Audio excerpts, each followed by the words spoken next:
चलता आ रहा है और आज तक जारी है। उन लोगों की कई नस्लें हालत जंग में पैदा हुईं और हालत जंग में ही दुनिया से गुजर गईं। बाकी तमाम मुस्लिम मुल्क के लोग अयाशियाना लाइफ गुजारते रहे, जबकि इस मुल्क के लोग हर वक्त मुश्किलात में रहते हैं। जी हाँ, हम आज बात करेंगे फ़लस्तीन की। इस वीडियो में हम आपको फ़लस्तीन की तारीख और गज़ा की तारीख के बारे में बताएंगे। गज़ा के लोग अपनी ज़िंदगी इस जंग से पहले कैसे गुजार रहे थे और फ़लस्तीन के अहम मकामात कौन से हैं। फ़लस्तीन के लोगों का रहन सहन कैसा है और ये गज़ा स्ट्रिप क्या है, जहाँ हज़ारों अंबिया कराम तशरीफ़ लाते रहे, यहाँ आज भी इनके नक्काश देखने को मिलते हैं। पूरी दुनिया को सूदी बैंक सिस्टम में जकड़ने वाले खुद पर सूद हराम रखा हुआ है। तीनों इब्राहिमी मज़हब इस्लाम, यहूदियत और क्रिश्चियन में क्या चीज़ मुश्तरक है, और बहुत से ऐसे हक़ाइक़ फ़लस्तीन के बारे में बताएंगे जो आज से पहले आपने नहीं सुने होंगे। वीडियो शुरू करने से पहले नए आने वाले दोस्तों से गुजारिश है कि हमारे चैनल को सब्सक्राइब, लाइक और शेयर ज़रूर कीजिएगा, ताकि हमारी हर आने वाली नई इंफॉर्मेटिव और दिलचस्प वीडियो आपको मिलती रहे। चलें आप वीडियो का आगाज़ करते हैं। पैलेस्टाइन, जिसे उर्दू में फ़लस्तीन कहते हैं, मशरिक़ वस्ता की इस्लामी रियासत जिसका कुल रकबा 6220 मुरब्बा किलोमीटर है। फ़लस्तीन का दारुल हुकूमत बैतुल मुक़द्दस है और इसराइल भी इस जगह को अपना दारुल हुकूमत मानता है, जिसे यहूदी जेरूसलम कहते हैं। इस वक्त जो जंग चल रही है वो भी इसी वजह से है कि इसराइली ज़बरदस्ती बैतुल मुक़द्दस को हासिल करना चाहते हैं। आज से कुछ अरसा पहले जो कुरान पाक और आप सल्लल्लाहु अलैहि वसल्लम की बेहुरमती की कोशिश की गई, वो एक मुसलमानों का टेस्ट था कि इनमें कितना ईमान बाकी है, जिसका रिजल्ट इनकी नज़र में ये निकला कि ईमान कमज़ोर हो चुका है। हम कुछ भी करेंगे तो ये आगे से कुछ नहीं कहेंगे, क्योंकि सुल्तान अब्दुल हमीद के दौर में भी बेहुरमती की कोशिशें की गई, लेकिन उस वक्त मुसलमानों ने इनके खिलाफ जंग का ऐलान कर दिया, और आज के दौर में हम बस मजम्मत करके चुप हो जाते हैं। इसलिए आज वो हमारे मुसलमान भाइयों को काट रहे हैं। फ़लस्तीन का सबसे बड़ा शहर गज़ा है। अगर हम फ़लस्तीन के बॉर्डर की बात करें तो एक तरफ इसराइल, मगरबी उर्दन, जनूबी शाम, मगरबी लबनान और बहरा रूम वाक़या है। अगर फ़लस्तीन की तारीख की बात करें तो इस एरिया में मिस्र, यूनान, शाम, रोमन, फारस और सलीबियों ने हुकूमत की। 638 ईस्वी से 640 ईस्वी में हजरत उमर रज़ी अल्लाह ताला अन्हो ने मुकम्मल तौर पर फ़लस्तीन पर कब्जा कर लिया था। 1095 में सलीबियों ने मुसलमानों की कत्लो गारत की और खून की नदियां बहाकर बैतुल मुक़द्दस पर अपना कब्जा कर लिया। 1291 तक सलीबी जंगों का सिलसिला खत्म हो गया और 1516 में सल्तनत उस्मानिया ने कब्जा कर लिया। पहले जंग अजीम के बाद यहाँ अंग्रेजों ने फौजी हुकूमत कायम की और इनकी हुकूमत के दौरान यहूदियों की आमद का सिलसिला शुरू हो गया। क्योंकि यहूदियों के पास पैसा था, उन्होंने अरबों से महंगे दामों ज़मीन खरीदना शुरू कर दी और आबाद होना शुरू हो गए।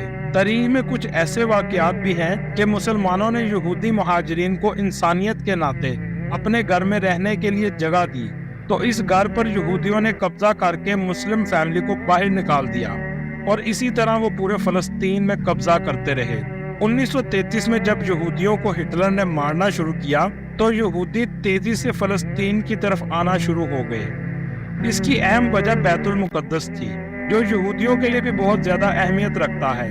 इसके बाद अरबों और यहूदियों के दरमियान लड़ाइयाँ जारी रही।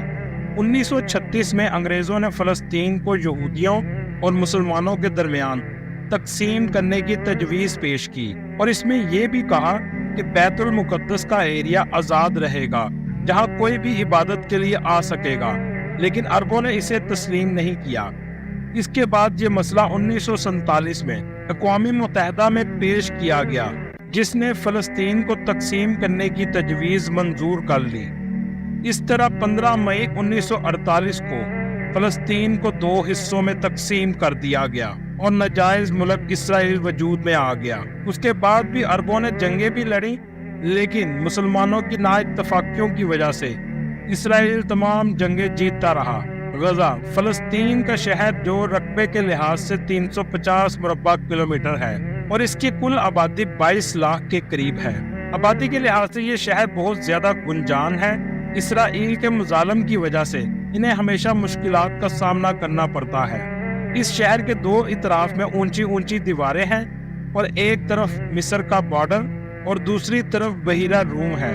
پہلے یہ پورے ملک کے ساتھ رابطے میں تھے، لیکن بعد میں ان کے ارد گرد دیوار کر کے ایک جیل کی طرح شہر بنا دیا گیا۔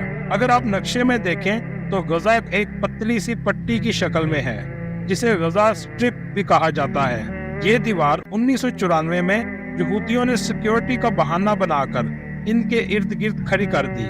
غزہ میں رہنے والے کچھ لوگ کاشتکاری کر کے اپنا گزارا کرتے ہیں، جبکہ زیادہ تر لوگوں کو کام کے غرض سے اسرائیل کے دوسرے علاقوں میں جانا پڑتا ہے۔ دوستو، آپ کو ایک حیران کن حقائق بتاتا چلوں کہ جب کوئی فلسطینی غزہ سے بیت المقدس یا کسی بھی اور علاقے میں جانا چاہے تو اس کو تنگ اور لمبے راستے سے گزرنا پڑتا ہے، جبکہ اسرائیلیوں نے اپنی روڈ پر فلسطینیوں کو آنے پر پابندی لگا رکھی ہے۔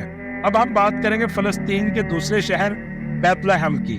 بیت لحم کا مطلب دا ہاؤس آف میٹ ہے، جس کی تاریخ بہت پرانی ہے۔ یہ شہر بھی مسلمانوں، عیسائیوں اور یہودیوں کے لیے بہت اہم ہے۔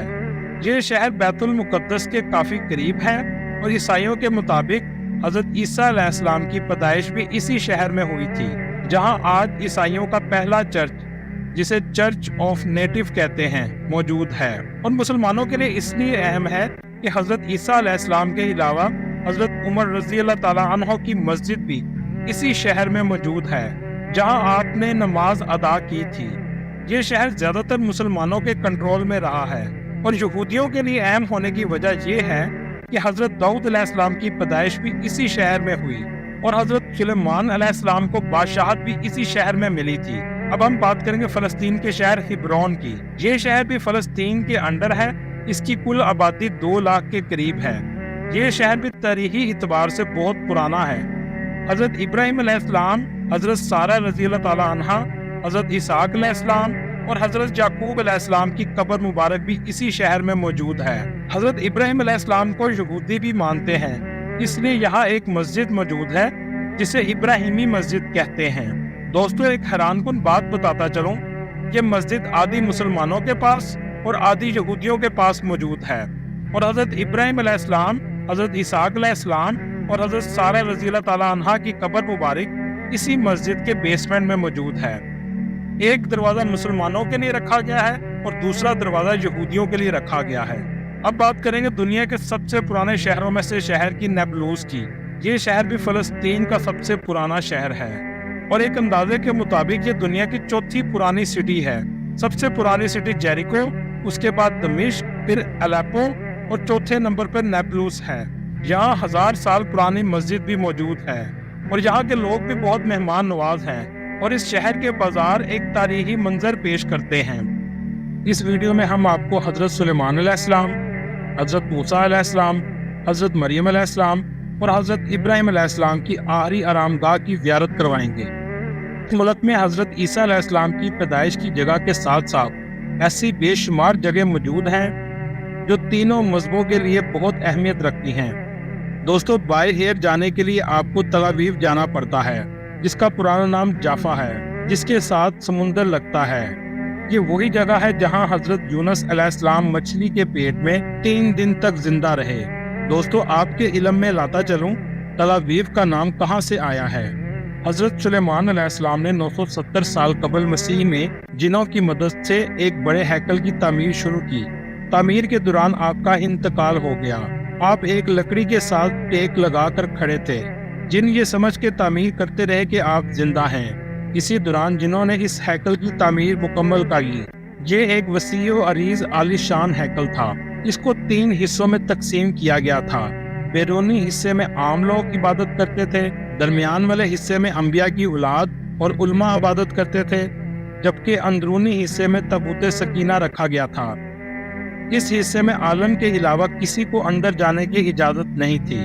586 قبل مسیح میں عراق کے بادشاہ بخت نصر نے ہیکل کو تباہ کر دیا، لوگوں کو غلام بنا لیا اور تابوت سکینہ اٹھا کر لے گیا۔